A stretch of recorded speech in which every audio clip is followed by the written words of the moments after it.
حضرت علی شیر خدا، فجر کا وقت تھا، ہاتھ میں چھڑی پکڑی تھی، 63 سال عمر مبارک تھی، کوفے کی جامع مسجد میں نماز پڑھانے آ رہے تھے، ہر دروازے پہ دستک دیتے، اٹھو الصلاۃ خیر من النوم۔ رستے میں حضرت علی لوگوں کو جگاتے جگاتے آئے، جب مسجد کوفہ میں پہنچے تو ایک بدبخت خنجر چھپائے کھڑا تھا، اس نے حضرت علی رضی اللہ تعالیٰ عنہ کو خنجر مارا، وہ دوستانہ جو 10 سال کی عمر میں شروع ہوا تھا۔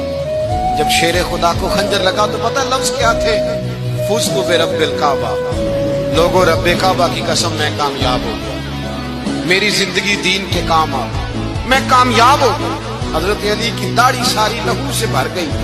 حضرت شیر خدا فرمایا کرتے تھے، ایک دفعہ میں بڑا بیمار ہوا، میرے سے اٹھ کے کھڑا نہیں ہوا جاتا تھا، حضور تیمارداری کرنے آئے تو میں نے کہا یا رسول اللہ پتہ نہیں بچوں گا کہ نہیں۔ حضور نے فرمایا علی نہیں، تو اس وقت دنیا سے جائے گا جب تیری داڑھی لہو سے رنگین ہو جائے۔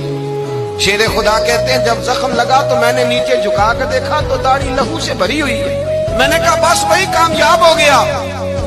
جامع مسجد کوفہ میں مولا علی نے سر سجدے میں رکھا، اور اسلام کی تاریخ کا وہ شخص جس شخص نے اپنی بچپن سے لے کر جوانی، جوانی سے لے کر بڑھاپا، اور جاتے جاتے امام حسن اور حسین کو قریب بلایا اور وصیت کر گئے، بیٹا جینا اسی کا ہے جو دین کے لیے جیے، بیٹا مرنا اسی کا ہے جو دین کے لیے مرے، جس دھج سے کوئی مقتل میں گیا وہ شان سلامت رہتی ہے، یہ جان تو آنی جانی ہے، اس جان کی کوئی بات نہیں۔ حضرت شیر خدا کرم اللہ تعالی وجہ الکریم خاتم الخلفاء تھے، ان پر خلافت اسلامیہ ختم ہوئی۔